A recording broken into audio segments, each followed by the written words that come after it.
मंडळी, स्वागत आहे तुमचं माझ्या यूट्यूब चॅनलमध्ये। मी आज खमंग असा चिवडा बनवणार आहे। उन्हाळ्यामध्ये काय होतं ना, भाजी चपाती खाण्याचा कंटाळा येतो, चटपट असं काहीतरी खावं असं वाटतं। दुपारच्या वेळेत मुलं सुद्धा खूप आवडीने खातात, तर मी इथं बनवणार आहे चिवडा। तर चला तर मग वेळ न घालवता व्हिडिओला सुरुवात करूया।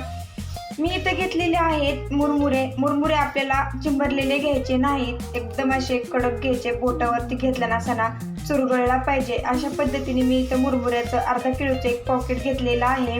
आणि मुरमुरे आपल्याला घरामध्ये आपल्याकडे चाळणी असते मोठी, त्या चाळणीने चाळून घ्यायचे, त्याच्यात खडे वगैरे पाहिजे व्यवस्थित। आणि अशा पद्धतीने चाळून घ्यायचे, चाळून घेतल्याने त्याच्यामधला कचरा धूळ निघून जाते। आणि मी इथं घेतलेलं आहे लसूण शेवचं एक पॉकेट घेतलेलं आहे अर्धा किलोचं। अशा पद्धतीने मार्केटमध्ये ना लसूण शेव भेटते। तुम्ही याच्याऐवजी तुम्हाला फरसाण घेतलं तरी चालेल, नाहीतर घरी शेव बनवली तरी पण चालेल। मी इथं घेतलेली आहे लसूण शेव।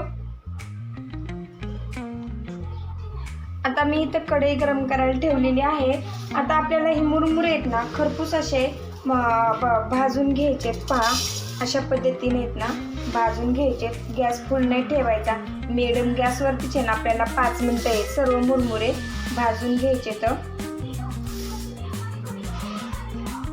त्याला ना मुरमुऱ्याला सारखं हलवत राहायचंय, नाहीतर खाली आपले ना करपल्या जाते तर मुरमुरे। जास्त वेळ नाही आपल्याला भाजून घ्यायचे, 1-2-3 मिनिटच भाजून घ्यायचे। तर मुरमुरे आपले इथे छान असे खमंग भाजलेले आहेत। आपण आता ते काढून घेऊया। मी इथे ठेवलेलं आहे तेल गरम करायला। आता आपल्याला त्याच्यामध्ये ना शेंगदाणे तळून घ्यायचे। आपण जी लसूण शेव घेतलेला आहे ना त्यामध्ये शेंगदाणे आहेत भरपूर, त्यामुळं मी तर थोडे शेंगदाणे घेतलेले आहेत। आणि आपल्याला हे तळून घ्यायचे छान कुरकुरीत होईपर्यंत। इथे शेंगदाणे आपले कुरकुरीत होईपर्यंत तळलेले आहेत। गॅस मिडियम ठेवायचा आणि शेंगदाणे काढून घ्यायचे।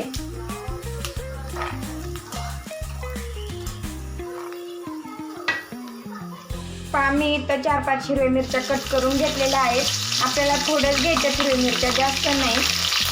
अशा पद्धतीने ना तळून घ्यायच्यात।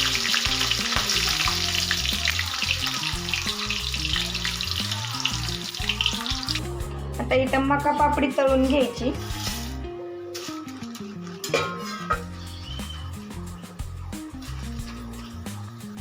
अशा पद्धतीने भरपूर अशी मी मका पापडी तळून घेतलेली आहे।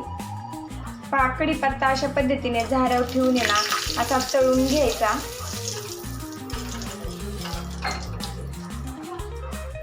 उड्याला आता कडकडीत तेल गरम करून घ्यायचंय। इथं कडकडीत मी तेल गरम करून घेतलेलं आहे। त्यामध्ये आपल्याला टाकून घ्यायचा लसूण मी मिक्सरमध्ये बारीक करून घेतलेला आहे। आणि त्यामध्ये टाकायची जिरा मोहरी छान तडतडली की मी इथं घेतलेला आहे मसाले घेतलेले आहेत, चिवडा मसाला आणि हळद।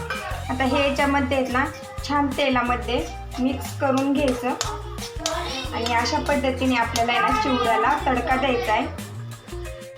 त्यावरती अशा पद्धतीने टाकून घ्यायचा। त्यामध्ये थोडेसे मुरमुरे टाकायचे आणि कढईमधलं छान व्यवस्थित काढून घ्यायचं। आपण तेलामध्ये हळद टाकली होती, पण आपण तरी पण वरून आहे ना थोडीशी आणखीन हळद टाकून घेणार आहोत चिवड्याला कलर येण्यासाठी। चवीपुरतं मीठ टाकून घ्यायचं। मी इथं घेतलेलं आहे अर्धा चमचा मीठ। आता अगोदर आहे ना आपण हे सर्व व्यवस्थित एकत्र हातानेच आहे ना असं मिक्स करून घेऊया आणि नंतर त्यामध्ये शेव टाकून घ्यायची। अशा पद्धतीने मुरमुऱ्याला पूर्णपणे कलर येईपर्यंत हे आपण मिक्स करून घ्यायचं, हलवत राहायचंय सारखं। टाकून घ्यायची।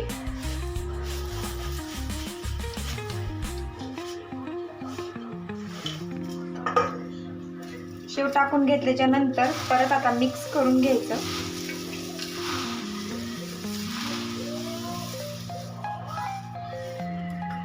आणि याच्यामध्ये ना आता कोथिंबीर टाकून घ्यायची।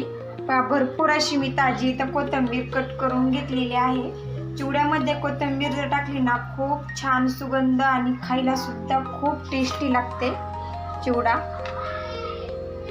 अशा पद्धतीने भरपूर मी कोथिंबीर टाकून घेतलेली आहे आणि आता हे परत मिक्स करून घेऊया। मस्त असा चटपटीत आपला इथं चिवडा तयार झालेला आहे। पाहू शकता मस्त असा सुरेख चिवड्याला कलर सुद्धा आलेला आहे। तुम्हाला जर खोबरं आवडत असेल तर तुम्ही याच्यामध्ये खोबरं, हरभऱ्याची डाळ पण टाकू शकता। मी इथं खोबरं आणि डाळ स्किप केलेली आहे। अशा पद्धतीने मी इथं छान असा मस्त कुरकुरीत खमंग चिवडा बनवून घेतलेला आहे। कशी वाटली माझी इथं चिवड्याची रेसिपी नक्की मला कमेंटमध्ये सांगा। कोणत्या शहरातून कोणत्या गावातून बोलताय ते पण सांगा। चॅनलवरती जर नवीन असाल तर चॅनलला सबस्क्राईब करायला विसरू नका।